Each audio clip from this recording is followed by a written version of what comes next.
Estate के series में हम लोगों ने पिछली वीडियो में देखा था पैरेलल इन सीरियल आउट, और आज इस वीडियो में हम लोग देखेंगे कि parallel in parallel out register के बारे में। तो जैसा कि आपको पिछली वीडियो में मैं बताया था कि दो तरह से इनपुट हो रहा था, एक शिफ्ट हो रहा था और एक नया इनपुट हो रहा था। तो यहाँ पर शिफ्टिंग का ऑपरेशन नहीं होगा, पैरेलली इन होगा और पैरेलली ही आउट हो जाएगा।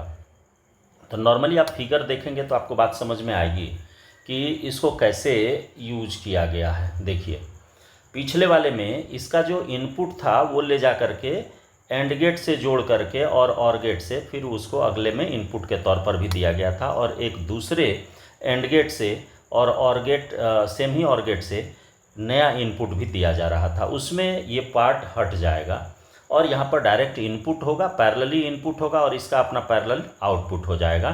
सिर्फ क्लॉक पल्स जो है एक्टिव होगा, देन ये ऐसा हो सकेगा।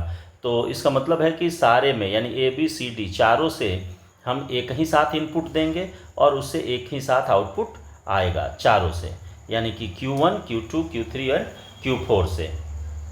इसीलिए इसको कहा गया कि पैरेलल इन और पैरेलल आउट। तो चलिए इसको क्या इसकी थ्योरेटिकली कैसे इसको जानेंगे, इसको मैं बता दे रहा हूँ। मैंने लिख दिया है सारा कि in this register data inputs can be shifted either in और out of the register in parallel. Parallelly ये इन भी होगा और आउट भी होगा। The parallel entry of data is carried out as parallel in serial out shift register. जैसे parallel in serial out पिछला जो रजिस्टर आप देखे थे उसी तरीके से ये काम करता है कि also in this register there is no interconnection between successive flip flops.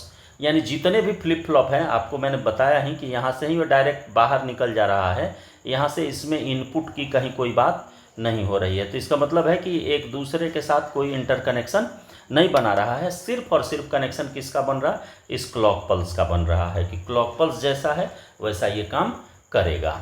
आप देखिए कि since no serial shifting is required, कहीं सीरियल शिफ्टिंग की आवश्यकता यहाँ पर नहीं होती है। In simple 4 bit parallel in parallel out shift register using D flip flop is shown as. तो वही उसका फिगर मैंने बना दिया कि कैसे ये काम किया, इंटरनली कैसे उसका कनेक्शन है, ये चीज़ मैंने दिखा दिया। अब इसके बारे में थोड़ा सा आपको समझ लीजिए। तो आउटपुट जैसा कि मैंने बताया कि इनपुट होगा सारे में, कब जैसे ही क्लॉक पल्स एक्टिव होगा तो देन जो भी इनपुट हुआ रहेगा उसको एक्सेप्ट करेगा और देन आउटपुट जनरेट कर देगा। तो here the parallel input to be entered should be applied at A, B, C and D। तो A हो गया, B हो गया, C हो गया और D हो गया। इसी के तरफ से इनपुट आपको दिया जाएगा एक क्लॉक पल्स। एंड तो क्लॉक पल्स कहाँ है, यहाँ ये CL के जो मैंने दिया है, तो सब में ये clock pulse common clock pulse है, आप देख ही रहे हैं, इसमें तो कहीं बताने की आवश्यकता है नहीं। तो कॉमन क्लॉक पल्स है। तो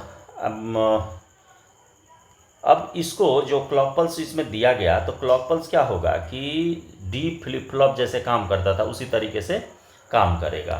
ठीक है, directly connected to delayed input to respective flip-flop. Now, on applying the clock pulse, these inputs are entered into the register and are immediately, उसी समय वो क्या हो जाता है कि available at the output of Q1, Q2, Q3 and Q4। सारे पर क्या होगा, ये आउटपुट, यानी कि नीचे जो है ये क्या है, आउटपुट है, और ऊपर ABCD जो है ये इनपुट है, और यहाँ पर क्लॉक पल्स एक्टिव होगा। तो यदि एक बार डेटा कुछ भी आया तो फ्लिप फ्लॉप में क्या करेगा, डेटा को प्रिजर्व कर लेगा, स्टोर कर लेगा, और यदि जो प्रीवियस डेटा है उसको क्या करेगा, आउटपुट के रूप में आपको ट्रांसफ़र कर देता है। नॉर्मली आप डी फ्लिप फ्लॉप देखेंगे तो आपको ये बात समझ में आ जाएगी। तो यहाँ पर दिमाग में यही रखना है कि फोर्थ टाइप जो इसका था शिफ्टिंग वाला, उसमें पैरेलली इनपुट होगा और आउटपुट भी क्या होगा, पैरेलल होगा। इसीलिए इसको कहा गया पैरेलल इन पैरेलल आउट। तो ये तो बहुत ही छोटा सा था, इसीलिए मैंने इसको सेपरेट रखा कि कैसे ये काम करता है। देन अगला जो आपको मैं बताऊंगा वो है आपको कि universal shift register. Universal shift register क्या है कि जैसे हम लोगों ने शिफ्टिंग में देखा कि आइदर लेफ्ट शिफ्ट होगा और राइट शिफ्ट होगा, तो लेफ्ट शिफ्ट के लिए अलग रजिस्टर आपको बताया, राइट शिफ्ट के लिए अलग रजिस्टर बताया। लेकिन यूनिवर्सल रजिस्टर एक ऐसा रजिस्टर है जो कि लेफ्ट शिफ्ट भी करता है और राइट शिफ्ट भी करता है। तो उसके बारे में मैं अगली वीडियो में आपको बताऊंगा।